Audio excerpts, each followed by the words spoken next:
Hello, everyone, and welcome to another episode of AI Governance Watch. I'm Guru Sethupathy, the General Manager of AI Governance at Optro, and I'm happy to have with us today Richard Marcus, our very own Chief Information Security Officer. As a brief intro, Richard leads Optro's cybersecurity functions for product, infrastructure, and corporate, as well as our own internal risk and compliance initiatives. Richard, thanks for coming on. Hey, thanks so much for having me, Guru, especially during this really interesting time for cyber and AI and governance. What a time, right, to be talking about this stuff. Well, I'm excited. That's why I'm excited to have you. And I know you and I have chatted about a bunch of topics related to security and AI governance. So I'm excited to do this with you in front of our audience. But before we get into AI, which we're obviously going to talk about, what's the one thing people maybe misunderstand about the CISO function and security teams and your roles and responsibilities?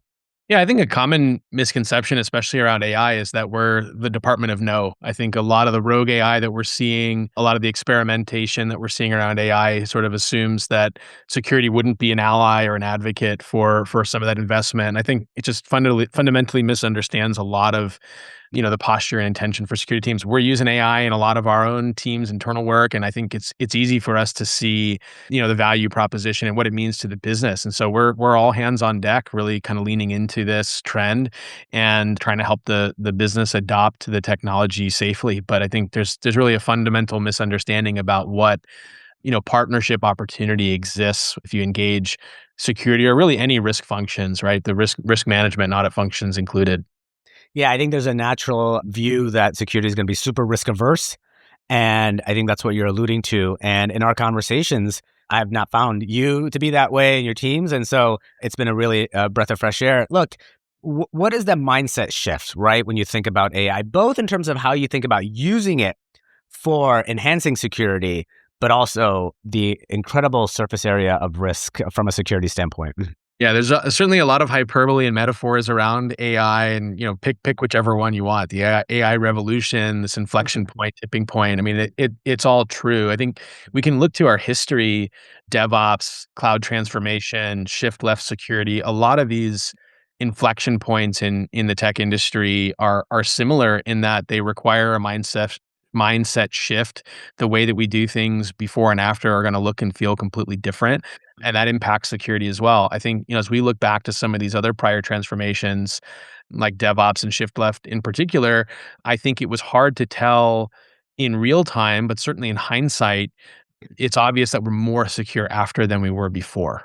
Right. And so I think the AI transformation is no different. I mean, there's certainly anxiety anytime you're going to make changes. As changes as significant as we're seeing in this revolution, but we're trying to reimagine security in a way that's more integrated, more comprehensive, more successful, post transformation than before. I was really encouraged this past fall. We had Jen Easterly, the former head of the CISA, at our Audit and Beyond conference, and she said that AI will eliminate the need for security altogether. And I think, I don't know if that's true or how quickly that will happen, but we're certainly seeing signs that use of AI in our critical processes is tremendously beneficial and really disrupting a lot of really manual, toilsome work that we used to do as a team, and just allowing us to shift our focus more strategic and be, better value enablers for the organizations that we serve. And so I think that's really the big picture that I would focus, security leaders on, and the mindset shift that you have to make is, there's going to be some dust kicked up in the short term. We're going to have to retool and stretch and learn new skills, but I think the end result will be more secure outcomes for the organizations over time. I hope so, for sure. I want to pull on a few threads that you talked about there. One in particular, Jen's comment, because that's a provocative statement. And so, what does that mean to you, right? Do you buy that point? And if so, what does that mean to say AI will eliminate the need for security? What do we mean by that? Yeah, I think, in the same way that we looked at shift left as sort of moving security concepts, moving security gates closer to the people building product, AI presents a similar opportunity. So if we shift our focus and our efforts and energy to creating instructions for AI, training AI on how to build secure software, moving the detection of insecure AI or insecure design further left, and really equip and arm developers, this sort of new breed of AI powered software developers who kind of have more of an architect's mindset, giving them the tooling, giving them the trained models and the prompt guardrails that will just result in more secure product being built over time. I think we're really focusing our efforts there and seeing tremendous ROI on the time spent in that particular area. And we're seeing more secure product, more secure code being developed as a result of that. You can extrapolate that same concept into other areas of information security, certainly in the way that we manage infrastructure. And we're even seeing some of that, coming into the corporate space and certainly in the GRC space as well. So, we're stretching, we're being creative, we're trying to do everything that, any other technical team that's embracing AI or even non-technical teams that are embracing AI are doing, and just reimagining our work, taking better advantage of the technology. Yeah. And just to put a fine point on it, when we say eliminate the need for security, it's not eliminating the need for security, but it's reimagining that, The traditional how that gets function. executed, right? And saying the traditional function Yeah. may not look like it does today, with a shift left, with using AI to impose more real-time guardrails and real-time checks and real-time monitoring. Your function and that need is just going to look quite different, is what I'm hearing. Yeah. That's right. That's a much better way to put it. Yeah. I think, eliminating security is a clickbaity sort of way to describe it. Right. But I think, more honestly, the way that we perform the security function will look completely different. Which is still a provocative statement, right? Like, that's still a pretty big deal. Without giving away anything sensitive, right? I want to hit on both sides. How are we, you've touched on this already, but how are we starting to use AI in our security posture today? And then I want to hit the other side of that coin. We'll come to the second. What does keep you up at night? And I'm sure there's got to be. I know even if I know you're an optimist, but like there's got to be stuff that keeps you up at night. But like what? Let's start with, how are we using it today without, again, giving away too much? Yeah, so we talked a little bit about secure software development, and so just to kind of quickly recap, we're rewriting, redesigning our SDLC. Now that developers are making more use of AI in the software development process, we're trying to figure out how do we bake in security into those layers as they're developing code, as they're developing new designs. Security is kind of right there embedded in the tools. And so just to get precise, is that like actually like some real-time checks in the process of development, basically?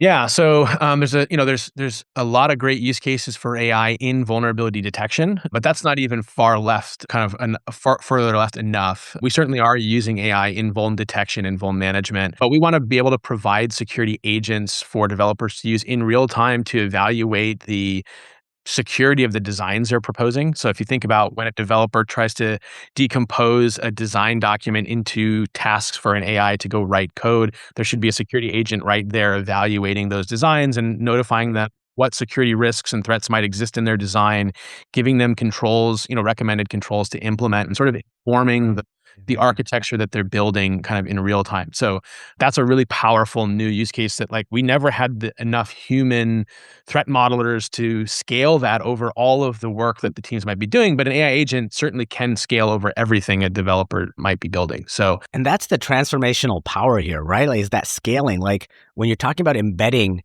that far left at scale, it just wasn't possible. Right? Before AI, right? And so that's a reimagining doing things in different ways because of what this unlocks is pretty amazing. But tell me, and I love the way you walk through the details of that example. Pretty powerful, Richard. What keeps you up at night? There are the sort of like the new class of AI vulnerabilities and the new AI risks that keep me up at night, and some of my counterparts. Risks like sensitive data leakage, misconfiguration, abuse of the technology, overconfidence in the output. Like, these are all new categories of risks that we're having to kind of think through. But honestly, I think those are secondary in my mind to, I think, a far greater risk, which is this idea of falling behind in the AI arms race. Like, we're just seeing so much evidence of the bad guys using AI to get better at what they do. And you can look at the Anthropic report from Q4 last year, and just the ease at which attackers are launching these really sophisticated large scale attacks against targets in ways that they were never cost effective to be able to do prior to AI. And so, the thing that keeps me up at night is if we don't keep up in that arms race, if our teams aren't keeping up their AI fluency and learning how to scale ourselves according to the same sort of factors, the bad guys are going to win, right? That's really I think the most concerning thing in my mind is we got to figure out ways to scale what we're doing and do better so that we can keep up. I mean, that's probably one of the most compelling arguments I've ever heard for the use of AI, right? Because basically the threat actors are using it. There's no question about it. And they're innovating, right, in ways that if CISO teams are relying on kind of classical methods and classical technology, it's game over. Yeah, we'll fall behind.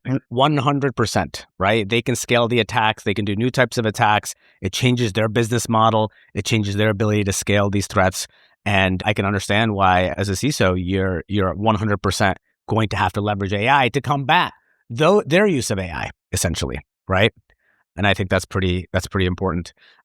What from a GRC standpoint do you see in terms of how AI can transform this business?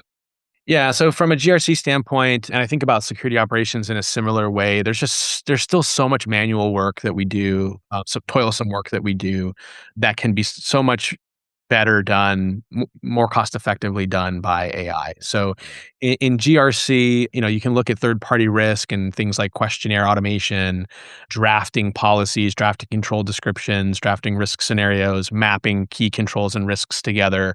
You can hire a junior compliance analyst to do a lot of that work. It might take weeks to map one framework to another, or you can have an AI that's trained in GRC concepts do that mapping in a matter of minutes. And so, we're seeing a lot of benefits there.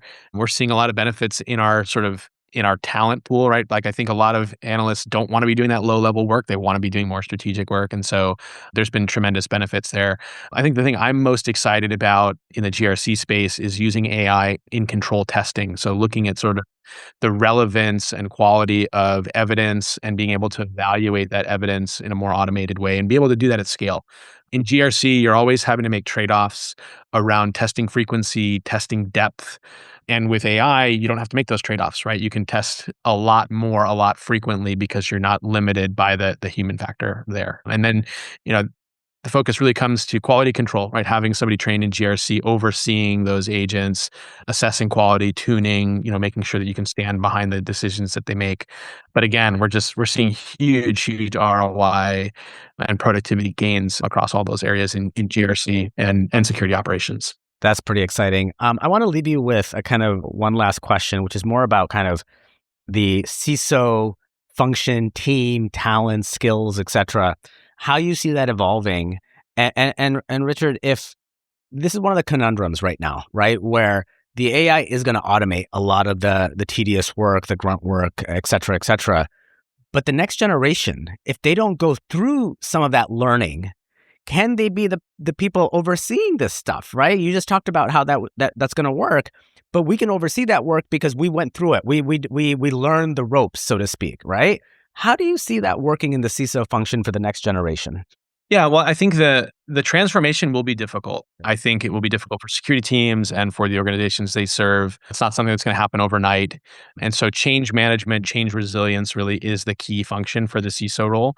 There are a lot of really important legacy functions that the security team performs that have to survive the transformation, right? We can't use AI, we can't integrate AI into systems or business processes and ignore things like data governance, access control, third-party risk, logging and monitoring. All of those things have to survive the transformation. And so I think it's being thoughtful about how we incorporate those foundational security concepts in the new paradigm, being really an architect, not just technical, but also business sort of architect to figure out how do we persist those really important concepts as the business changes and begins to rely on AI.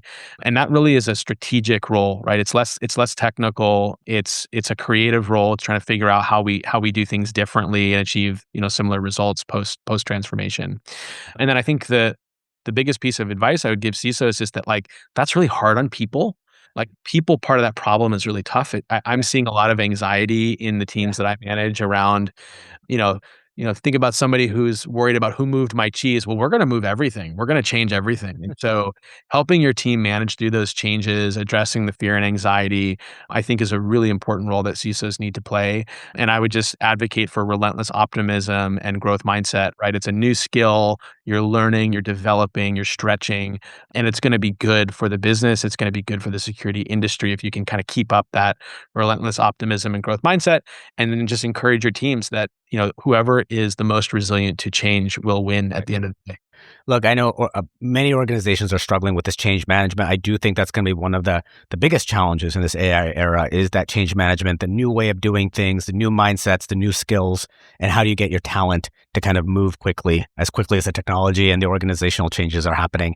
And I know how thoughtful you are about that change management. So, hey, look, I really enjoyed our chat. I always do when we connect and I have the opportunity to chat. Love picking your brain today and look forward to continuing this conversation in future sessions. So thank you again for joining today and really appreciate it.